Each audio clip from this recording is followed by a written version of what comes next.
J'aimerais que l'on partage en cet instant une portion des Écritures qui se trouve dans Marc au chapitre 10, le verset 50. L'aveugle jette son manteau, il se lève d'un bond et il va vers Jésus. Alors nous allons remarquer qu'il s'agissait d'un aveugle qu'on appelait Bartimée. En ayant compris que Christ était dans la contrée, il a commencé à crier pour dire « Jésus, fils de David, aie pitié de moi ». Christ envoie des gens pour aller appeler Bartimée. Et dans le verset 50, la Bible déclare que Bartimée a jeté son manteau, il s'est levé d'un bond, il est allé vers Jésus.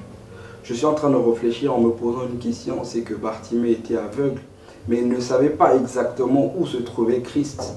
Alors je suis en train de réfléchir comment un aveugle, lorsque Christ envoie les gens l'appeler, la Bible déclare que étant aveugle, il s'est levé d'un bond et il est allé vers Christ. Alors je me rends compte d'une chose, c'est que la parole de Dieu dans la vie d'une personne a le pouvoir de te doter des choses que tu ne pouvais pas faire avant. Parce que je me dis, si réellement Bartimée était aveugle, normalement pour qu'il atteigne Christ, il fallait que les gens le tiennent par la main et puis le conduisent vers le Seigneur. Mais une chose que j'ai aimé, c'est que lorsque Christ a demandé qu'on l'appelle, lorsqu'il a envoyé d'aller appeler Bartimée, lorsque Bartimée a entendu l'appel du Seigneur, il savait directement que ceci était l'inauguration de sa guérison. Et à cause de la parole de Dieu, il a trouvé la capacité qu'il n'avait pas avant de se diriger lui-même vers le Seigneur. J'aimerais dire à une personne que tu n'as pas besoin de regarder aux difficultés que tu as. Tu n'as pas besoin de regarder aux défauts que tu as. Tu as simplement besoin de te figer à la parole que Dieu t'a dite dès le départ.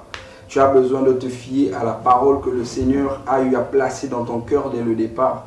Ceci te permettra de regorger en toi des capacités que jadis tu pensais de ne pas avoir, mais que tu as, mais simplement que tu n'as pas encore découvert.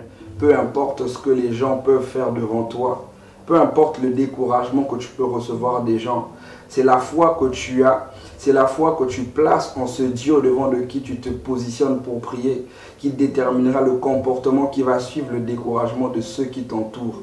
Voilà pourquoi nous allons comprendre que Bartimée, malgré sa cécité, à cause de la parole de Dieu, il a été rendu capable de se déplacer de là où il était pour aller rencontrer le Seigneur. Parce que la guérison dans la vie d'une personne ne s'atteste pas lorsque la parole de Dieu sort, mais c'est la parole de Dieu qui sort pour confirmer une guérison qui était déjà enfouie en vous. J'aimerais dire à une personne, croyant à la parole de Dieu, croyez en vous-même et croyez beaucoup plus au Dieu au-devant de qui vous vous prosternez, au Dieu au-devant de qui vous vous positionnez pour prier. C'était pour vous, Gaël Fidjo. Que le Seigneur vous bénisse.